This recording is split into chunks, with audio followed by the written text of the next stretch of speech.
Hello everyone. Today we are going to talk about great Georgian artist Niko Pirosmanashvili.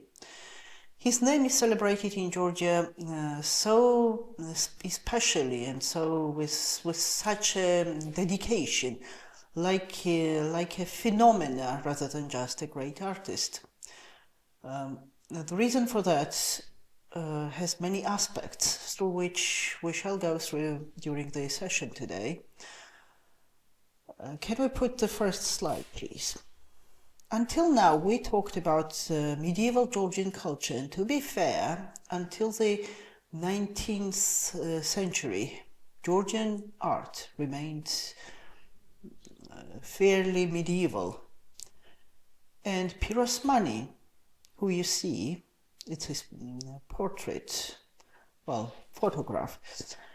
You see him on his picture. He emerged exactly at the time when Georgian culture, Georgian art was about to part with its medieval past and move into modernity.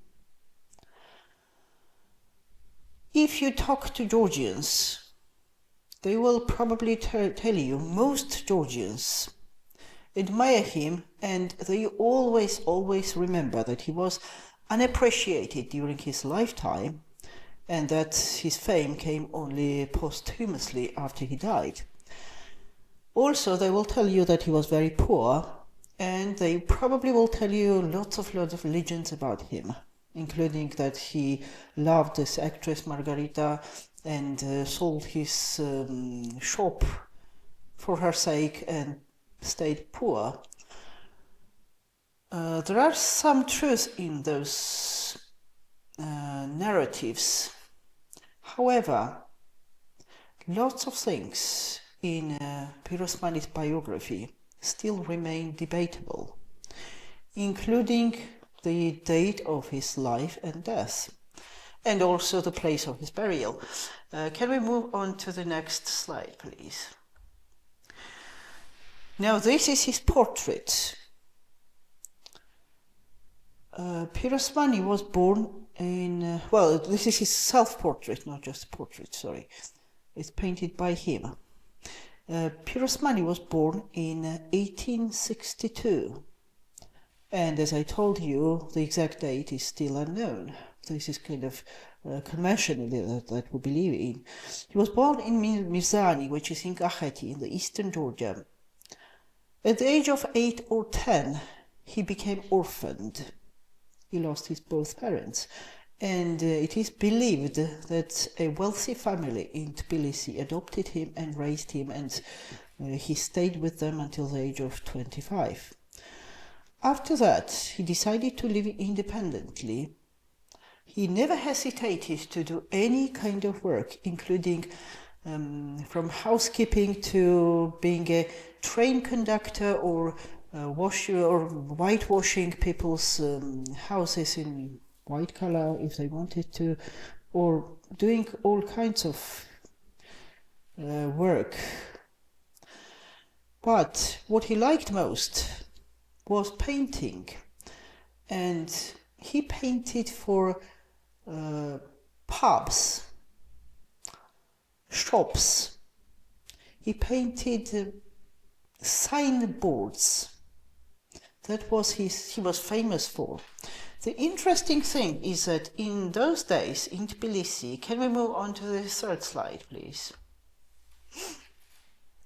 In Tbilisi in those days, there were guilds of artisans. Lots of people took this artisanship very seriously. So they were making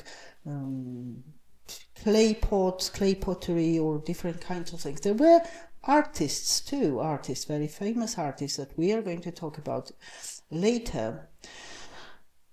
But Pirosmani did not belong to this guild.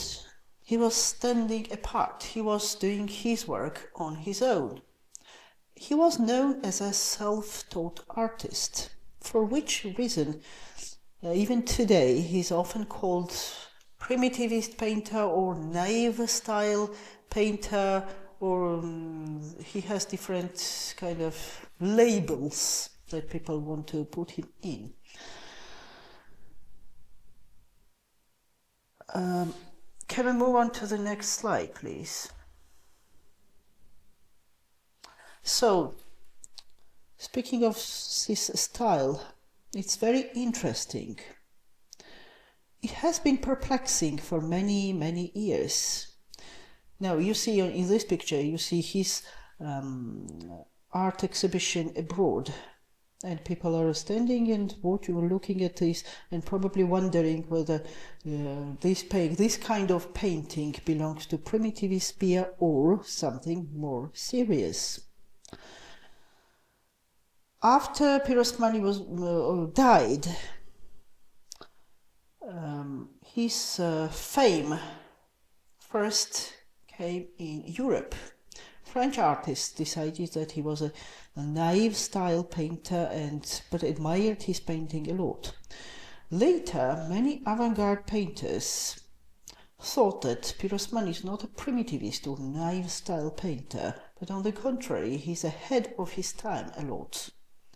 And actually, in his art, he incorporates elements which many avant-garde painters, especially abstract painters, I would say, or even figurative, just avant-garde painters, would be happy to be able to achieve. Now, probably the reason why Pirosmanashvili is often thought to be naive style or primitivist. Can we move on to the 5th slide, please? One of the reasons can be that he totally and utterly ignores the principles and rules of Western realism. Some people might think that it's because he does not know it, because he's self-taught, and in the 19th century it's not exactly the time when you can go on YouTube and search some kind of tricks and hacks for how to do this and how to paint that. It's not like that, is it? So in the 19th century, somebody who decided to paint what he sees through his own eyes can be considered as, okay, naive, or doesn't know it, or not sufficiently knowledgeable. However, there is something about Pirosmanashvili's art which almost excludes this possibility that he does what he does because he doesn't know better. Now, one of the interesting things is that he never used black color in his painting. He never ever used black color. You may be wondering, if especially looking at this painting, because the background here is completely black and there are also lines which are black, but guess what? He used to paint on a black oilcloth. And whenever he wanted to have a black line, he would just leave the space for it.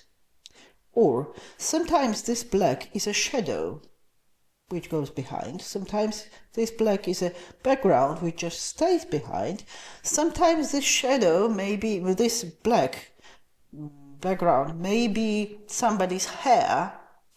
So this kind of trickery or mastery that he masters this background black with so much skill almost excludes the possibility of his being ignorant. You would not want to call him a primitivist artist if you know this particular trick that he's doing. Now, can we move on to the next file, please? Now, the thematic of his works, he's usually it usually revolves around Georgian folklore or rural life, and also the emotional experience of subjects that he either has seen or sometimes he hasn't. Like, for example, when he was painting giraffes and lions, we don't think that he particularly had a chance to actually look at them and paint from nature, but nevertheless, he still paints them with great diligence. Now, here we see this lady walking together with her kids to fetch some water. And naivety of expression, as some people think, may associate with the round faces and these very sharp contours, which again are not even drawn with lines but are left. This black background is left as if it is a line or contour, and these elements again are not coming from ignorance, but they are coming from something much, much deeper and more profound. When you look closer at Pirosmani's faces, they remind you of Georgian icon painting or fresco painting, which we all are sure that Pirosmani had known very well, because all Georgians are aware and familiar with those Georgian frescoes and Georgian icon painting. So, naivety, if you want to call it, you may find in Georgian iconography in those faces too, but naive is the word, is almost derogatory, it's almost kind of insulting, while I would prefer the word purity rather than naivety of expression. So I do believe that this purity of expression and this simplicity comes not from his ignorance of painting traditional painting skills, but because he adopted it from Georgian medieval art. And that's one of the reasons why we believe that Pirosmani is someone who is bridging Georgian medieval culture with modern elements, and I'll tell you more about modern elements sometime later. Now, another topic, another theme that he's very keen on. Can we move on to the next slide, please?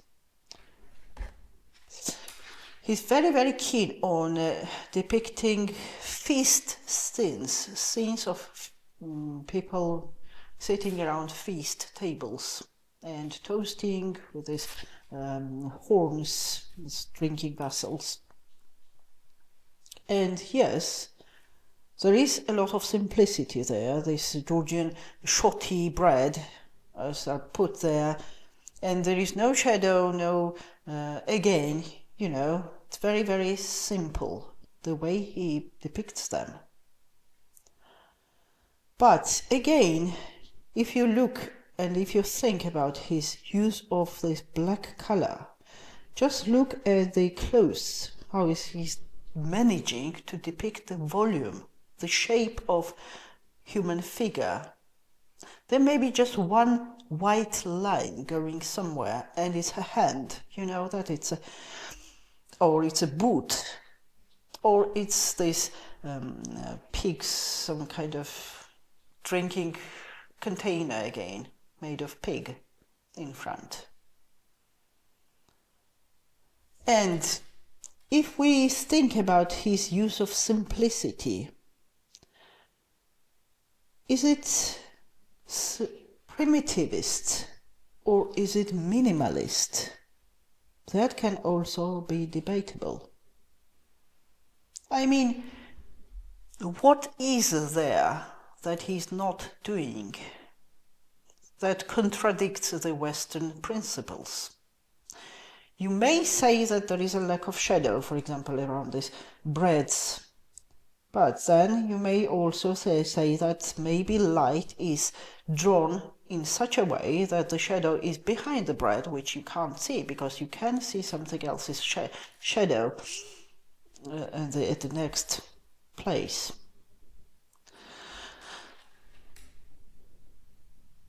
Can we move on to the next slide, please?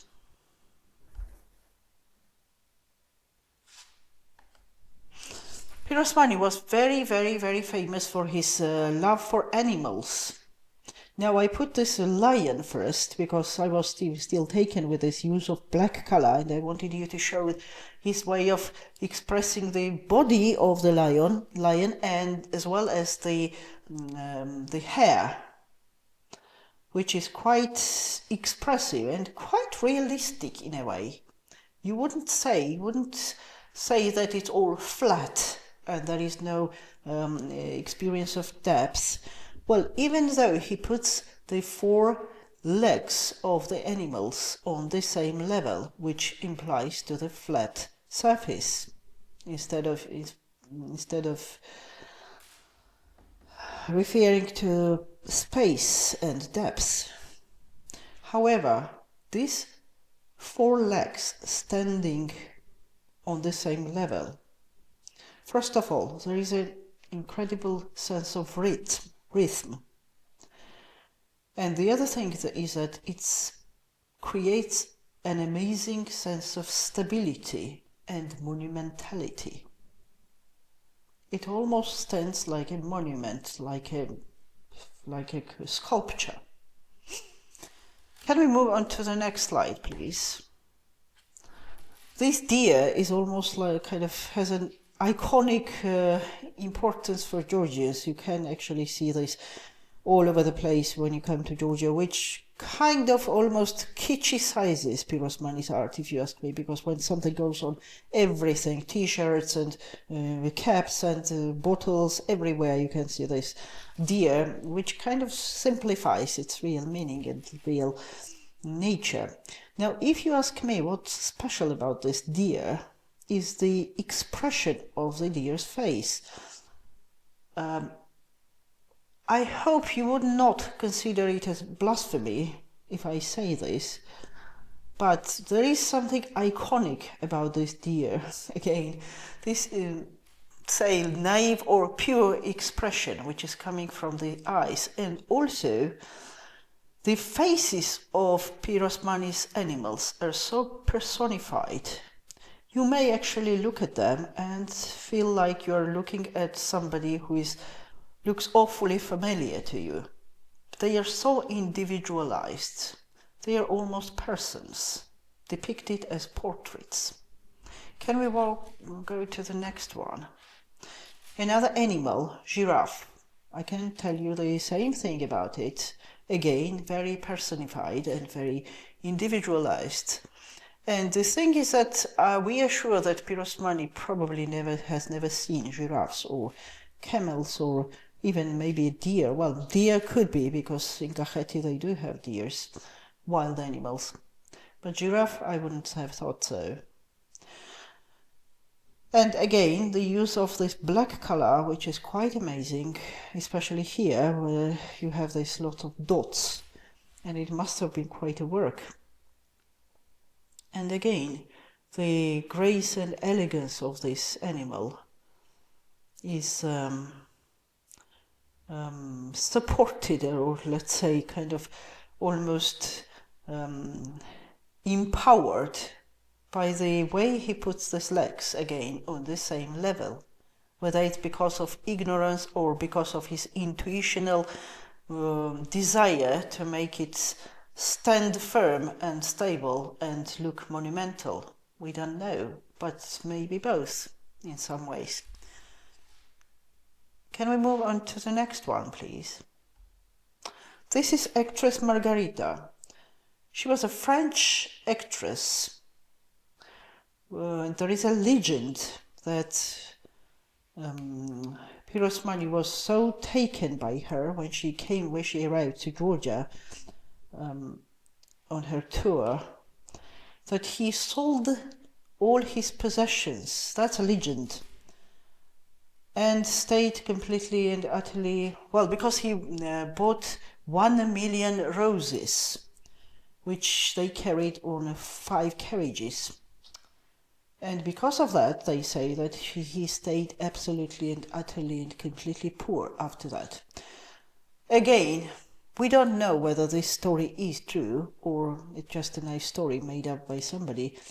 And maybe he never even met or seen this actress, but for some reason he did admire her and painted her in variations in different paintings.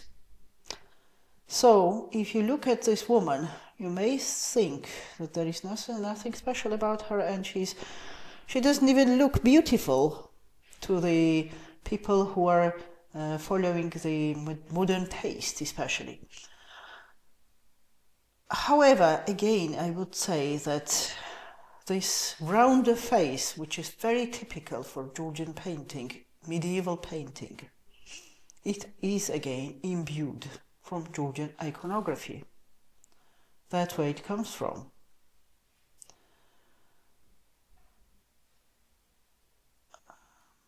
Can we move on to the next painting, please? Also, this same legend says that when he stayed poor, Pirosmani, he went down the road, he was crying and he was very, very upset because this woman had left and he was feeling heartbroken.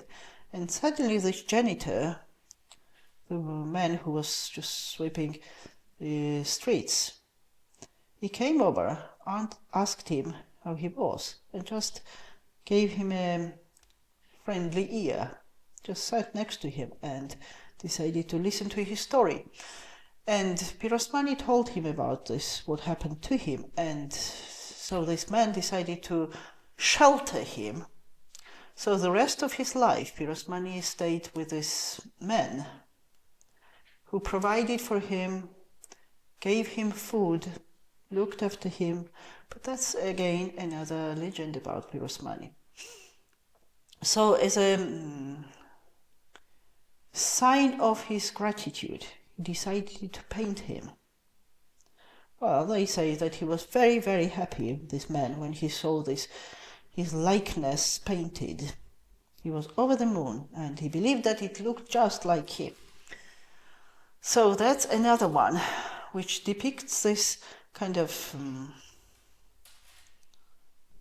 and one of the things that you can feel about Pirosmani's paintings is this amazing sense of stillness, this almost inner silence, something very, very, very deep and profound, which you cannot even describe through words. Some kind of inner power coming from this very still and stable and kind of almost well-organized or frontal images. Now another thing I wanted to show you, this is another portrait. Can we go into the next one, please?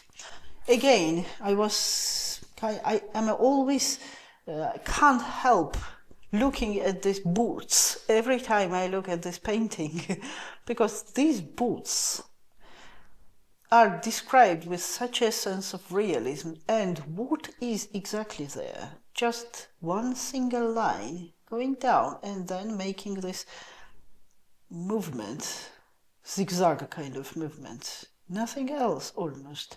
And you know that the light is placed on the right place. So when Pirosmani is accused of being primitivist or not knowing or ignoring even the rules of realism, I think he's more like a genius who finds very teeny tiny method, kind of teeny tool, which makes it all. He has it all just by one single brushstroke. He doesn't need more than that. So that's why I believe that Pirosmani is actually minimalist rather than. And the last picture I want to show you, also very iconic in many ways. It is also put in all kinds of places. And you can see it all over Georgia when you come here. It's a very, very famous painting. Again, painted on a dark background. What you, a fisherman, standing in water, holding a fish in one hand and a bucket in the other. What you probably notice is that this hat that he's wearing, this yellow hat, it's put around his head, almost it was a nimb or a halo.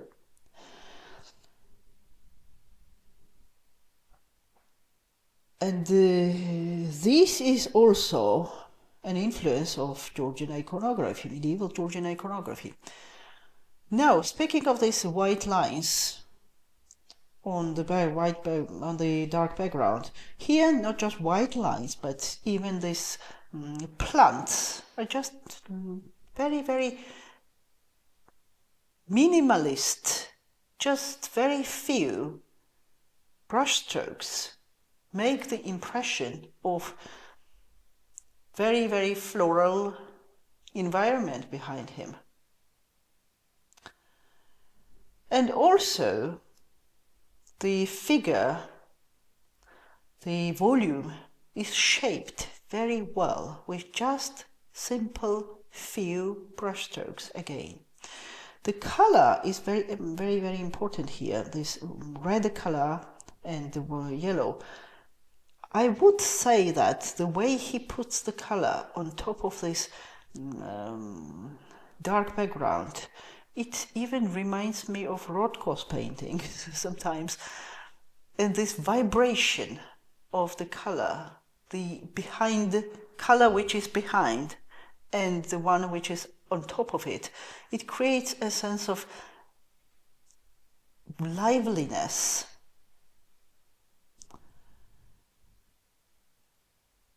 Often the question in this painting arises, is all this happening in a daytime or a nighttime? Because if it is night, then why this yellow and red are so vivid and so bright? But if it's a day, then why does he leave this background as if it was a night? So the answer here may be there may be lots of answers, but one of the answers which I found very convincing is that Pirosmani tends to transcend the boundaries of time and space. He wants to give his characters this sense of eternity, eternal, which is outside time and outside space.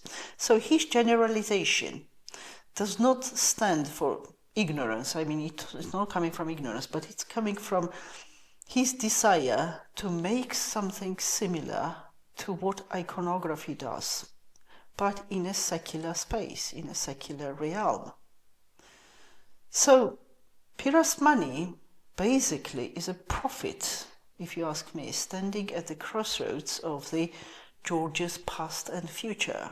He's combining the medieval culture with modernity, and he even envisages the future of European art intuitively, not by learning and knowing about theories about it, but intuition, creative intuition, gives him ability to paint something which many modern artists would kill to be able to do.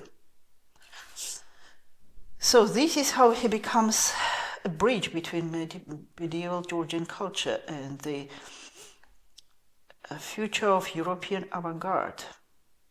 So Niko Pirosmani's contribution to art extends beyond mere aesthetic appeal. His works encapsulate the spirit of Georgian culture and offer profound insight into the emotions of daily life.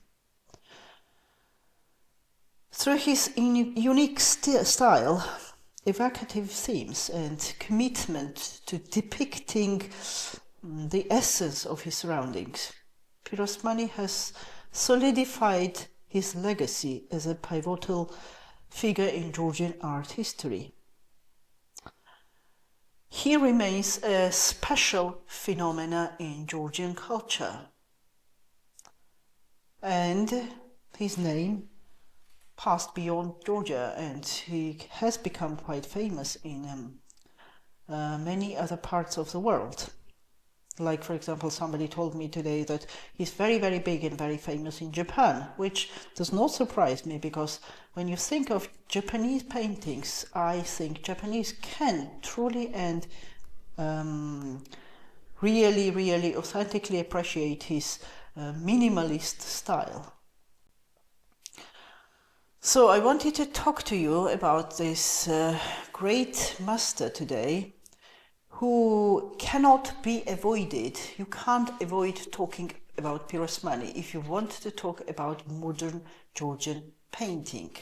So from the next session we are going to talk more about Georgian painters, and you may even see that some of them have some kind of echo to Pirosmani's art, maybe voluntarily or involuntarily.